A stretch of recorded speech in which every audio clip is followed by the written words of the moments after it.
টানা বর্ষণ ও পাহাড়ি ঢলে বান্দরবান পৌরসভার অস্থায়ী ডাম্পিং স্টেশন থেকে ভেসে আসা বর্জ্যে ক্ষতিগ্রস্ত হয়েছে অন্তত ৮ একর ৩ ফসলি জমি। শুধু ফসলই নয়, দূষিত হয়েছে পুকুর, ঝর্ণা এবং আশপাশের পরিবেশ। দুর্গন্ধ এবং স্বাস্থ্য ঝুঁকিতে চরম ভোগান্তিতে পড়েছেন স্থানীয় বাসিন্দারা। বান্দরবান থেকে ইয়াসিনুল হাকিমের পাঠানো রিপোর্ট।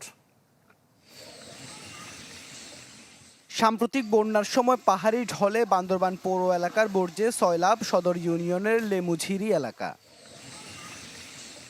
পাহাড়ের চূড়ায় থাকা পৌরসভার ডাম্পিং স্টেশন থেকে নেমে আসা এসব বর্জ্যে ক্ষতিগ্রস্ত অন্তত ৮ একর ৩ ফসলি কৃষিজমি, যা ভরে আছে প্লাস্টিক, পলিথিন, চিকিৎসা বর্জ্য, কাঁচের টুকরো এবং বিভিন্ন ধরনের আবর্জনায়। ফলে জমিতে কাজ করাও ঝুঁকিপূর্ণ হয়ে পড়েছে কৃষকদের জন্য।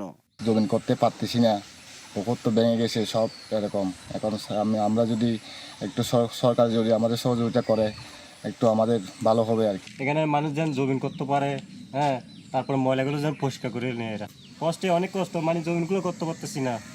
তারপরে এখানে ময়লা বা পানি ব্যবহার করতে পারতেছি না, আমাদের এখানে পানি নাই। ওই ময়লাগুলো তুলতে পারে, যেমনি আমরা তো ছাতক না, ওটা করতে পারবো না, আমরা তো গরিব মানুষ, ওটা যেন পরিষ্কার করতে পারে। কৃষি জমির পাশাপাশি দূষিত হয়েছে স্থানীয়দের দৈনন্দিন ব্যবহারের পুকুরের পানি। পাশের ঝর্ণাটিও বর্জ্যে ভরা দূষিত খালে পরিণত হয়েছে। দুর্গন্ধ, ময়লা ও দূষণের কারণে দুর্বিষহ হয়ে উঠেছে কয়েকশো পরিবারের জীবন।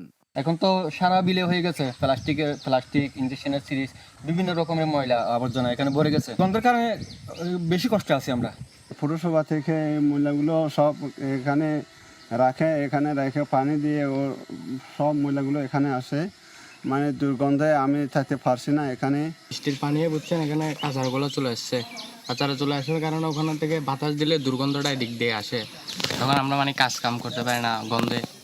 বর্জ্যগুলো পানির স্রোতে ভেসে গেছে স্বীকার করে পৌরসভার নির্বাহী প্রকৌশলী বলছেন, ক্ষয়ক্ষতির পরিমাণ নিরূপণ করে প্রয়োজনীয় ব্যবস্থা নেওয়া হবে। ওই এলাকার, এটা যেহেতু পৌরসভার বাইরে, ইউনিয়নের মেম্বারকে তো আসতে বলছেন, উনি সহ যারা ক্ষতিগ্রস্ত, কি করা যায়, কিভাবে সহযোগিতা করা যায়, এটাই আমরা পদক্ষেপ নেব। দ্রুত বর্জ্য অপসারণ, ক্ষতিগ্রস্ত কৃষকদের ক্ষতিপূরণ এবং একটি স্থায়ী ও পরিবেশ বান্ধব ডাম্পিং ব্যবস্থা গড়ে তোলার দাবি স্থানীয়দের। বলছেন, অন্যথায় প্রতি বর্ষায় একই দুর্ভোগের মুখোমুখি হতে হবে বাসিন্দাদের। Desk report, channel 24।